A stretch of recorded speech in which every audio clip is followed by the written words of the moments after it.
Bueno, hola chicos, vamos a hablar del cómic. El cómic proviene de la palabra inglesa que significa gracioso y tiene sinónimos como historieta o novela gráfica.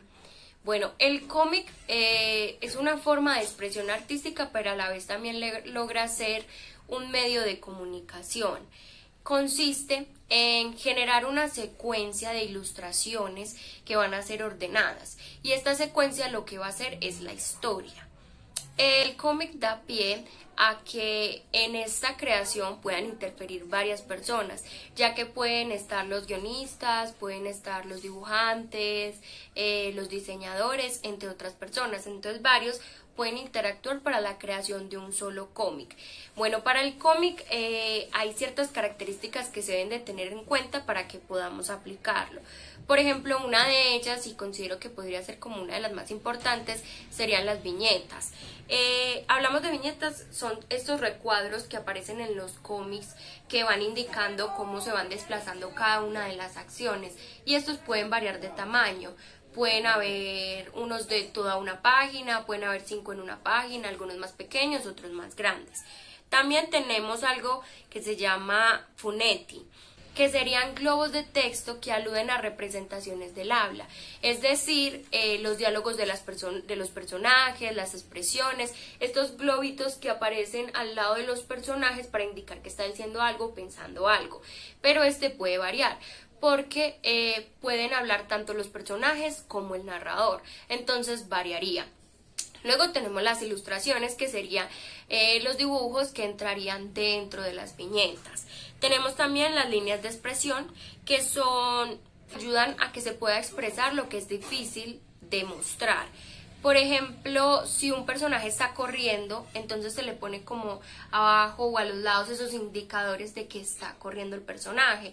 O si una persona se asusta o tiene como una reacción fuerte, entonces aparecen como estas líneas alrededor del personaje para indicar que la acción o que la emoción es fuerte. Tenemos también las onomatopeyas, que creo que son también las más conocidas, que son los sonidos de las cosas. Entonces, por ejemplo, cuando hay un golpe que aparece ese bang, o cuando hay una explosión que dice boom. Entonces, esto es muy recurrente en los cómics y son los que ayudan a que se entienda qué es lo que está pasando en cada situación. Les voy a contar un poco sobre la historia del cómic.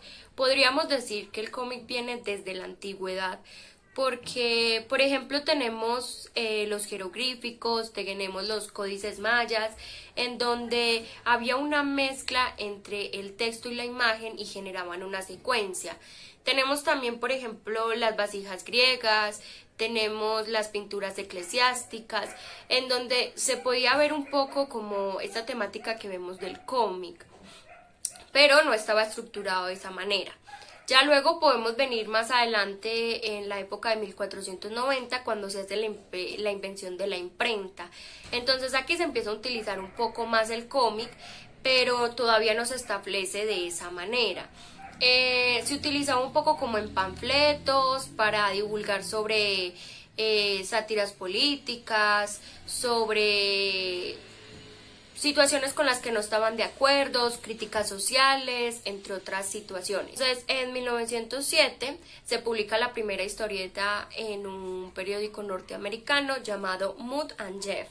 Es una historieta que cuenta un poco de cosas cotidianas, intenta ser graciosa. Yéndolo un poco a la parte colombiana, el cómic se empieza a utilizar después, un poco más lento. El primero en publicar acá en Colombia es Ernesto Franco en 1962.